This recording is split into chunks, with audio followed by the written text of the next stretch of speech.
Eccoci insieme cari telespettatori, ben ritrovati, telespettatrici naturalmente e ben ritrovate, e abbiamo il piacere di riavere qui con noi Rosanna Bettella, che è stata anche qualche giorno fa, se l'avete seguita il martedì sera, grazie di essere qui con noi, e in modo particolare come responsabile del coordinamento donne dello SPI-CGIL del Veneto. E ben arrivata anche Margherita Grigolato, era un po' che non ci vedevamo, forse un annetto, sì, sa. Infatti, del Dipartimento Politiche Inclusive CGIL Veneto. E parleremo proprio delle attività che vengono svolte dal sindacato, tanto dalla CGIL quanto dallo SPI-CGIL, per quanto riguarda l'inclusività sempre più attiva e importante delle donne, la parità di genere ma effettiva, e quindi tutte quelle piccole anche azioni strategiche che hanno una valenza importantissima, ma anche grandi azioni che sono state fatte in passato, continuano ad essere fatte anche adesso in tutti gli ambiti e non solo quello lavorativo. Allora, per affrontare questo c'è anche un progetto molto significativo, molto importante, anche molto bello, che è una piattaforma che dopo vi verrà anche raccontata, abbiamo anche un video illustrativo, però io vorrei incominciare, diamo prima la parola naturalmente a Rosanna Bettella. Giornata internazionale della donna, in qualche modo ha tolto il discorso festa, ma ha detto un impegno importante, perché tante azioni vengano fatte per questa parità di genere, a partire anche dalle pensionate e poi il mondo del lavoro. Sì, lo ripeto, non mi stancherò mai di ripeterlo, l'8 marzo è la giornata internazionale delle donne, non è una festa, ma è un momento, e deve essere un momento di riflessione sulla parità, sui diritti delle donne che molto spesso sono violati, e sulla difesa di quello che invece abbiamo conquistato negli anni, e io faccio parte della generazione che negli anni 70 ha, come dire, costruito un nuovo paese in termini di diritti civili, di diritti del lavoro, e ne sono orgogliosa, ne sono fiera, e quindi mi batterò sempre con me, tutte le mie coetanee, a fianco delle giovani generazioni, delle ragazze di adesso, perché non perdano quello che noi con tanta fatica abbiamo costruito. I consultori familiari, il nuovo diritto di famiglia, perché tutte le leggi più importanti di questo Paese di fatto sono state promulgate dopo il dopoguerra, ma soprattutto verso gli anni 70. Quindi un Paese in forte ritardo da questo punto di vista. D'altra parte abbiamo avuto un ventennio di dominio fascista, eravamo sotto il fascio, e quindi abbiamo perso allora anche quelle piccole conquiste che comunque avevamo fatto ai primi del Novecento, perché comunque c'era già un movimento delle donne già fin da allora. E poi abbiamo dovuto aspettare la fine della seconda guerra perché le donne potessero votare in questo Paese, perché potessero avere voce, e questo è stato possibile attraverso la presenza di 21 donne in un'assemblea costituente adesso veramente vado di 500 e rotti uomini, no? E queste 21 donne, di cui tra le altre alcune giovanissime, si sono battute veramente come leonesse, no, per portare a casa i principi più importanti della nostra Carta Costituzionale, della Costituzione, in cui è sancita la parità fra donna e uomo, in cui è sancita la sua parità nella famiglia, nella società, ovunque, e però poi abbiamo dovuto aspettare leggi che declinassero, che traducessero questi principi fondamentali. Abbiamo dovuto aspettare anni, e però non ci siamo mai arrese. E questa battaglia, questa lotta continua. Assolutamente, ma rispetto al contesto europeo, perché poi il sindacato dei pensionati è anche un sindacato internazionale, europeo ovviamente, con delle basi un po' in tanti altri paesi, la situazione è stata migliore? Rispetto alle pensioni? No, rispetto alle pensioni. No, rispetto alle donne. Allora, diciamo che nei paesi del nord Europa abbiamo molta più certi diritti sono stati conquistati molto prima che da noi, in termini di parità, neanche da mettere in confronto, insomma. Noi facciamo parte del blocco, diciamo, del Mediterraneo, no? Dei paesi del sud, che è ancora molto ancorato anche a una visione della famiglia, una visione della donna dal punto di vista culturale arretrata. Per cui davvero ancora adesso, nel 2023, ci sentiamo dire delle cose che non stanno né in cielo né in terra. Insomma, c'è chi vorrebbe davvero ricacciare le donne dentro le case, sotto il dominio del maschio, del marito, no? O del padre, e così togliendo tutti quei diritti che abbiamo conquistato fino adesso. Per fortuna, e lo dico per fortuna, è una frangia minoritaria. E sempre di più la voce delle donne invece si fa sentire con forza, e anche in questa settimana dell'8 marzo ci sono e fino alla fine del mese varie iniziative proprio per contrastare questi attacchi.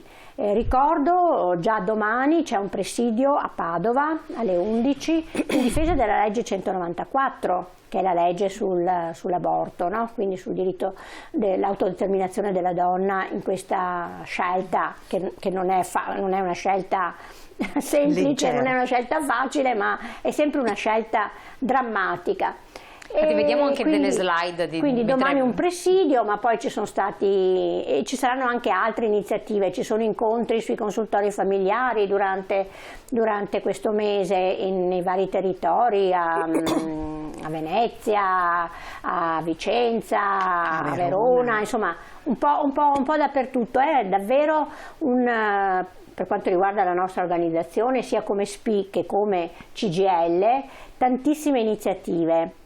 Proprio per ricordare le lotte che abbiamo dovuto fare per avere certi diritti e per rafforzare la solidarietà fra le donne nel difenderli questi diritti. Poi chiaramente vorremmo che i maschi fossero al nostro fianco. Solidari. Ecco, Margherita Grigolato. E in questo 8 marzo... Tanto io chiedo della regia se ci mettono in onda le slide, prego. E in questo 8 marzo... collegandomi a quello che ha detto Rosanna, la CGIL ha avuto un occhio particolare di riguardo alle donne che nel mondo stanno lottando con la propria vita per non mantenere, per avere i diritti anche dai più elementari, da quello dell'esistenza, come in Iran, come in Afghanistan, come in Birmania. Tanto è vero che le iniziative che noi chiamiamo 8 marzo e dintorni hanno anche questa attenzione, e cioè noi sosteniamo la lotta di queste donne che quei diritti ancora non hanno, mentre noi, come diceva Rosanna, abbiamo lottato per averli, e adesso invece dobbiamo tentare di mantenerli, perché non è mai, come dire, consolidato quello che si è raggiunti. Assolutamente, anche se poi i contesti contano molto, c'è un contesto più maturo anche a ricevere certe, quelle che possono essere ritenute inizialmente provocazioni, che sono invece legittime rivendicazioni. Certamente. E ci sono contesti che purtroppo maturi non sono. Trasversalmente, perché a volte quando parli con giovani donne che vivono in queste realtà ti dicono che tanto la madre quanto il padre sono rigorosi e rigidi, per cui ci sono delle mentalità che devono essere sradicate, e che poi parliamo non di genitori di 90 anni, ma genitori che possono averne 50-60. Anche se per esempio la cosa nuova della lotta in Iran è che i padri, i fratelli questa volta escono in strada insieme alle figlie, insieme alle sorelle, perché capiscono che è una questione proprio di esistenza. Io non posso annullare la persona che sono, non posso pensare che mia figlia o mia sorella o mia madre debbano essere degli automi, cioè delle persone che non hanno identità e che non hanno un'anima, perché lo dice non la religione, ma perché lo dice uno Stato teocratico. Assolutamente.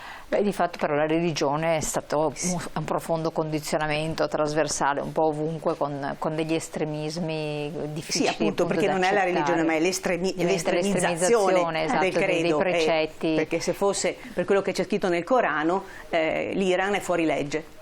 Allora, qui vedo che ci hanno messo la slide Belle Ciao, è una piattaforma, chiedo infatti dalla regia, prima di parlare di questa piattaforma, sì, che è anche molto interessante, sì, e poi ci sono i link che possono essere cliccati che danno anche delle prospettive e attività svolte, cosa c'è ancora da fare, di mettere in onda del video di presentazione, quindi vediamolo un po' insieme e dopo andiamo a commentarlo, a spiegarlo anche.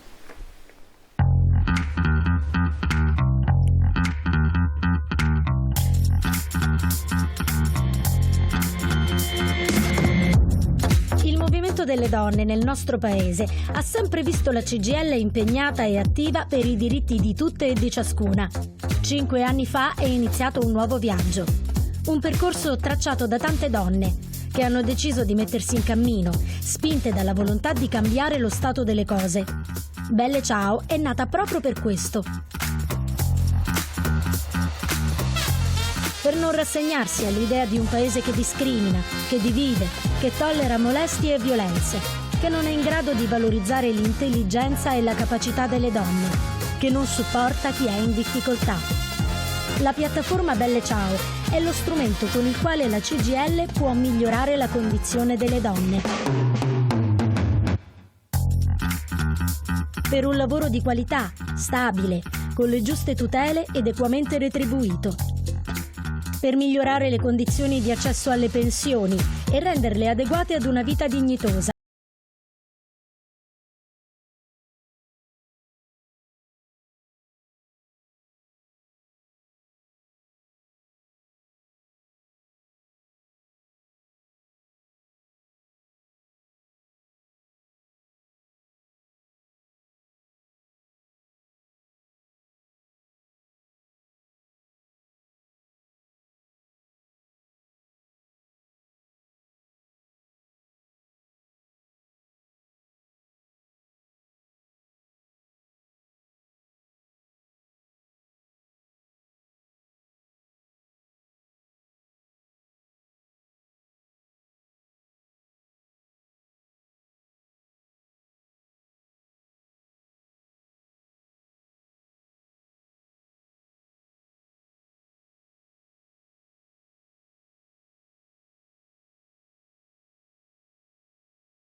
Con questa piattaforma, che come dicevo è una piattaforma interessante da scoprire, tra l'altro questo è il video di presentazione, noi andiamo in pubblicità, poi ritorniamo, diamo la parola alle nostre ospiti per raccontarla meglio e per capire quali sono anche le prospettive e quali gli scogli ovviamente da superare.